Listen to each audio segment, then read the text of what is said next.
एकदन्तं महाकायम् लम्बोदरं गजाननम्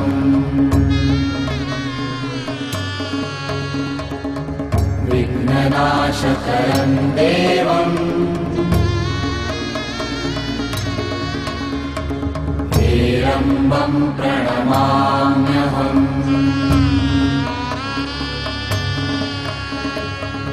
वक्रतुण्ड महाकाय। ओम शांति। श्री गणेशाय नमः। संसार में हर कार्य की शुरुआत करने के पहले विशेष करके भक्तजन श्री गणेश जी को याद करते हुए और उनकी पूजा अर्चना आरती करते हुए अपने कार्य का शुभारंभ करते हैं। और यह माना गया है कि श्री गणेश जी को प्रथम याद करके और हम यदि कार्य को आरंभ करते हैं तो वह कार्य सफल होता है। और क्यों न हो, क्योंकि शिव जी के द्वारा ही यह वरदान उस बच्चे को प्राप्त हुआ जब माता ने रो रो करके अपने पति से ये कहा। अर्थात दृष्टांत और वृत्तांत कहता है कि जब शिव जी ने अर्थात शंकर जी ने गुस्से में आकर के और जब अपने छोटे पुत्र उसका गला काट दिया, जो कि माँ के स्नान करने के समय पर बाहर में ध्यान दे रहा था, पहरा दे रहा था, जिसको माँ की आज्ञा मिली हुई थी कि कोई भी बिना पूछे अंदर न आए। तो जब शिव जी तपस्या करके वापस आए तो उनको बच्चे ने पहचाना नहीं और उनको रोका। तो बहुत ही शिव जी को क्रोध आ गया और क्रोध में आकर के उन्होंने अपने बच्चे की हत्या कर दी। जब पार्वती जी बाहर आई, उन्होंने देखा तो अपने बच्चे को वहां पर मृत पाया। तो उन्होंने तुरंत अपने पति से बहुत ही विनती की और पति को कहा, कुछ भी करके मुझे मेरा बच्चा वापस चाहिए। और तब शिवजी ने गणों को भेजा कि जो भी पहले पहले मिले उसका सिर काट करके आप ले आना। और पहले पहले मिल गए महारथी, जिसको कहा जाता है हाथी, और गण हाथी का सिर काट करके लेके आए। और वह सिर गणपति के उस शरीर पर लगा दिया गया और फिर जन्म हुआ गणपति जी का। परंतु ऐसा विचित्र रूप देखकर माँ और भी व्यथित हुई, द्रवित हुई, दुखी हुई। बोला, मेरे ऐसे बच्चे को कौन देखेगा, कौन याद करेगा और कौन प्यार करेगा। तो फिर शिवजी ने वरदान दिया कि नहीं, संसार के अंदर जब भी किसी शुभ कार्य को करना शुरू करेंगे तो प्रथम श्री गणेश को ही याद करेंगे। इष्ट देवी देवताओं को और प्रभु को भी बाद में याद करेंगे। प्रथम हे पार्वती जी, आपके ही पुत्र का गायन होगा, पूजा होगी और उसको याद करके कार्य को आरंभ करेंगे। तब जाकर के पार्वती जी संतुष्ट हुई। तो ये तो कुछ उनके जन्म की गाथा है। अब हम आगे देखें कि आखिर भी ये गणपति जी का इतना गायन और पूजन क्यों। वास्तव में तो यह गणपति जी का उत्सव जो मनाया जा रहा है, लोकमान्य तिलक जी ने उस समय की जो जनता थी, उस जनता को एकत्रित करके और सभी जाति भाषा के भेद को भुलाकर और एकता के साथ आनंद उत्सव मनाए, इसलिए उन्होंने गणपति के पूजन को निमित्त बनाया और यह गणपति पूजा इस रीति से शुरू हुई और वो तब से लेकर के आज तक दिन प्रतिदिन गणपति जी का यह पूजा अर्चना करने के जो दिन हैं उसको गणेशोत्सव के रूप में मनाया जाता है और बड़ी धूमधाम से दिन प्रतिदिन इसका महात्म्य बढ़ता ही चला जा रहा है।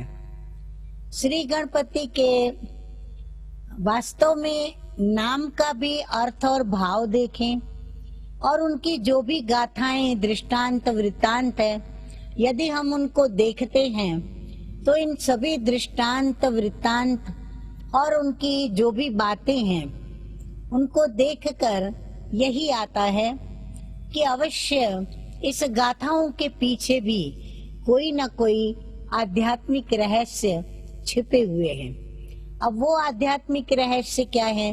वैसे तो उनके हर अंग के पीछे आध्यात्मिक रहस्य है, उनकी हर कर्मेंद्रिय के पीछे आध्यात्मिक रहस्य है, उनके हर वृत्तांत के साथ आध्यात्मिक रहस्य जुटा हुआ है। जैसे दोनों भाइयों का पृथ्वी की प्रदक्षिणा करने के लिए माता पिता की आज्ञा पर प्रदक्षिणा करने जाना, कार्तिकेय जी तो अपने मोर का वाहन लेकर के सचमुच ही पूरी पृथ्वी की प्रदक्षिणा करने निकल पड़े। लेकिन गणपति जी के लिए कहा जाता है कि विचक्षण बुद्धि होने के कारण, तेज बुद्धि होने के कारण उन्होंने तो यही सोचा कि मेरे माता पिता ही तो मेरा संसार है, यही तो मेरी माता है, जगत माता है, तो क्यों नहीं मैं अपने माता पिता की ही प्रदक्षिणा कर लूं। और उन्होंने अपने भारी भरकम शरीर से अपने माता पिता की ही प्रदक्षिणा कर ली। तो ये उनकी बुद्धि की एक ऐसी स्थिति दिखाते हैं कि कितना उनके अंदर चातुर्य था। तो बुद्धि से भी वो बड़े चतुर थे। ठीक उसी प्रकार उनकी जो भी बातें बताई जाती हैं कि कैसे वो असुरों का संहार करने में भी सक्षम थे। वास्तव में गणपति है गुणों का पति। उसका भावार्थ देखा जाए तो गणपति माना गुणों का पति। अब गुणों का पति तो कौन हो सकता है? गुणों का पति तो वही हो सकता है जो सर्व के अंदर गुणों को भरने वाले, सर्व को गुणों को भरने की शक्ति देने वाले, सर्व के अवगुणों को मिटाने की शक्ति देने वाले, जो परम प्रिय परम पिता परमात्मा शिव हैं, जिनके गणपति पुत्र हैं, शिव सुत कहते हैं ना, तो गणपति जी शिव के बच्चे हैं, उनके बालक हैं। तो जैसे पिता के अंदर गुण होंगे अवश्य बच्चे के अंदर तो आएंगे ही। तो जो शिव पिता परमात्मा के गुण गाए जाते हैं वो सारे गुण और लक्षण गणपति जी के अंदर भी पाए जाते हैं। यही कारण है कि जितने शिव जी के नाम हैं शास्त्रों के अंदर अनेक सहस्त्रों नाम शिव जी के बताए हैं, ऐसे ही गणपति जी के भी अनेक नाम बताए गए हैं और सभी उन्हीं नामों से गणराया, विनायक, गजोदर, शिवसुत ऐसे अनेक नामों से उनको याद करते हैं और प्रति वर्ष छोटे बड़े गणपति जी की मूर्तियों को अपने घर में प्रस्थापित करने ले आते हैं, अनुष्ठान करते हैं। 1 दिन, 3 दिन, 5 दिन, 7 दिन, 9 दिन, 11 दिन ऐसे सभी गणपति जी की स्थापना करेंगे। स्थापना के जितने भी दिन उनके घर में गणपति जी रहेंगे, घर के अंदर शुद्धता का, स्वच्छता का, पवित्रता का वातावरण बनाए रखेंगे। घर में आरती, पूजा पाठ, वंदन, अर्चन ये सब होगा। बाहर से अनेक ऐसे मेहमानों को भी बुलाया जाएगा कि आकर के आप दर्शन करें, क्योंकि दर्शन से मन को प्रसन्नता प्राप्त होती है। तो गणपति जी का दर्शन भी प्रसन्नता दिलाने वाला है। भले है विचित्र रूप, वैसे मनुष्य शरीर है और सिर जो है वो एक हाथी का है, परंतु फिर भी देखा जाता है कि जितनी सुंदर उसकी मूर्तियां बनाई गई हैं और बनाई जाती हैं, संसार में शायद ही किसी इष्ट देवी या देवता के इतने सुंदर सुंदर चित्र और मूर्तियां तैयार किए होंगे, और बहुत हर एक अलग अलग प्रकार से गणपति जी के स्वरूप को दिखाते हैं। तो ये अलग अलग प्रकार से उनके गुणों का वर्णन, उनकी सुंदरता का वर्णन, उनकी सुंदरता को चित्रों के रूप में, मूर्तियों के रूप में ढालना, ये सब क्या दिखाता है?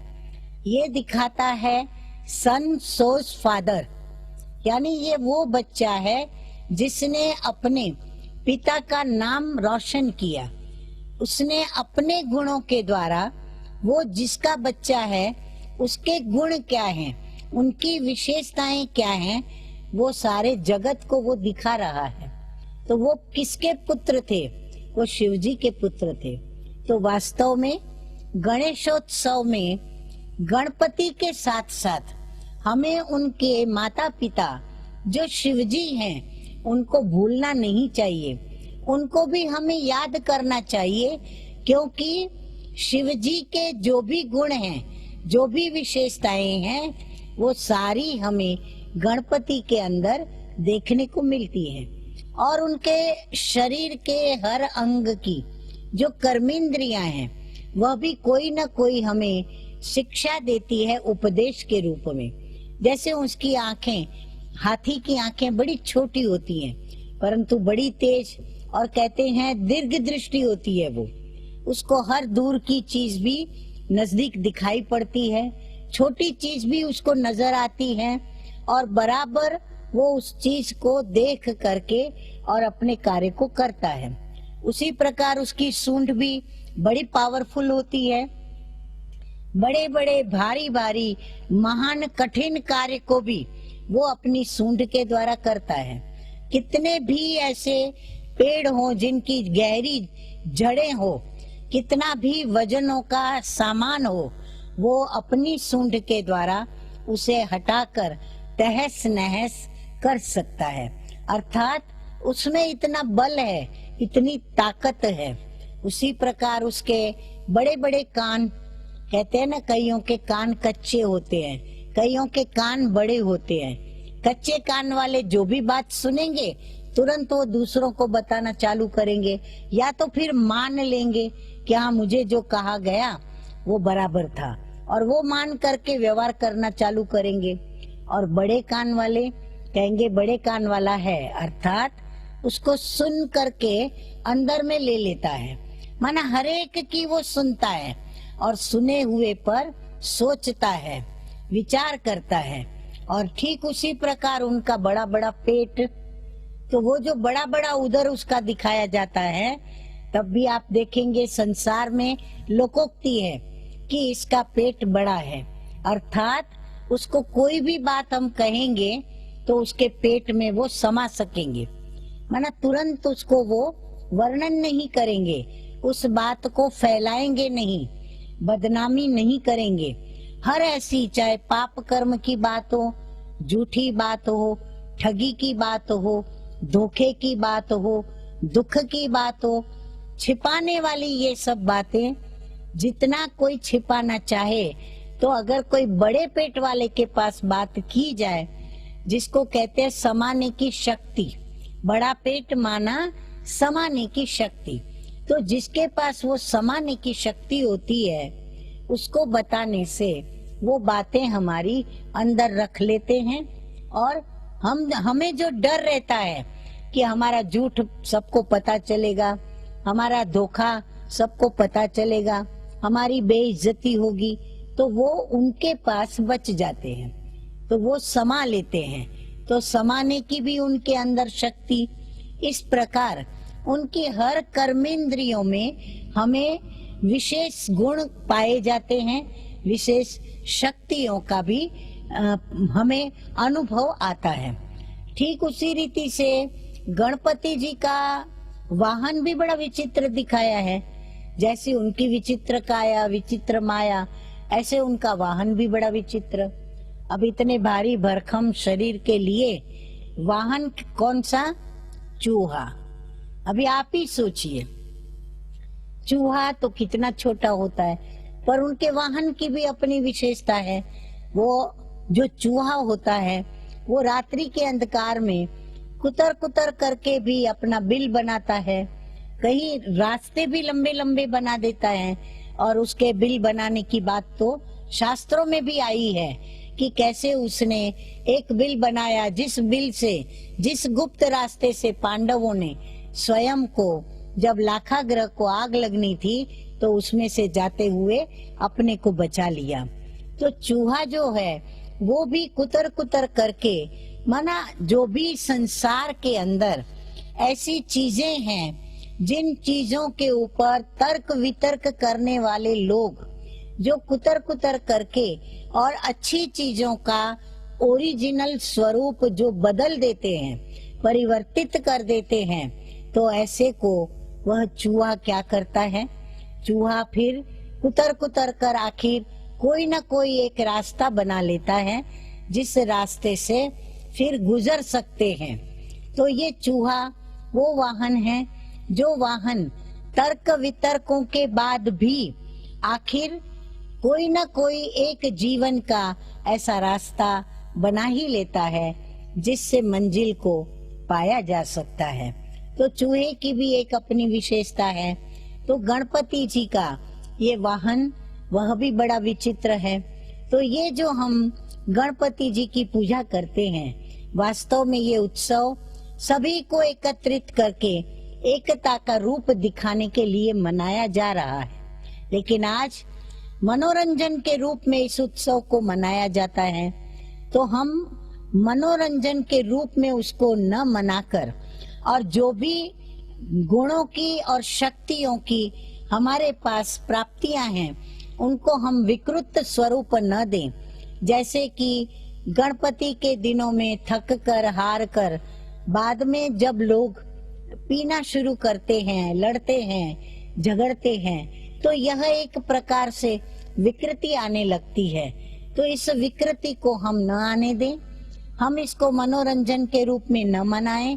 हम सभी एकत्रित होकर के और अपने पिता परमात्मा को और गणपति जी के इस उत्सव के आरंभ की जो तिलक की जो शुभ भावना थी उसको याद करते हुए एकता में रहें। घर में भी रहें तो हम सभी एक होकर के रहें।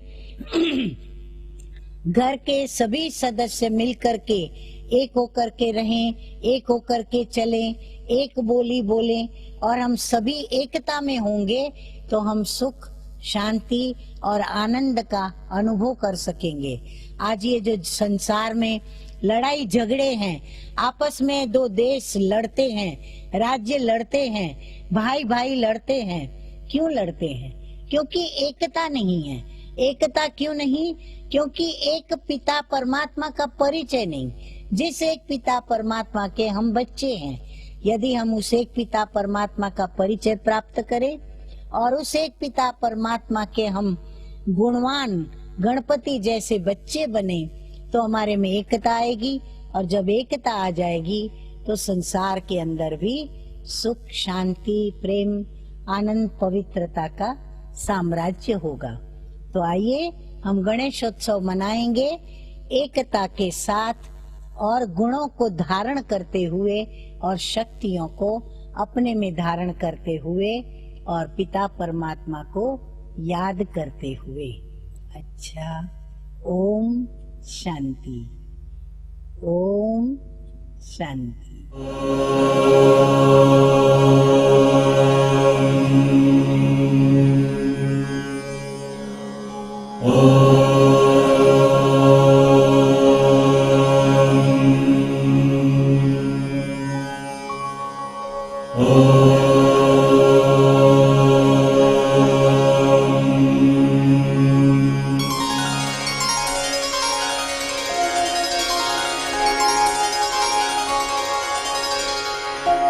वक्रतुण्ड महाकाय सूर्यकोटि समप्रभ।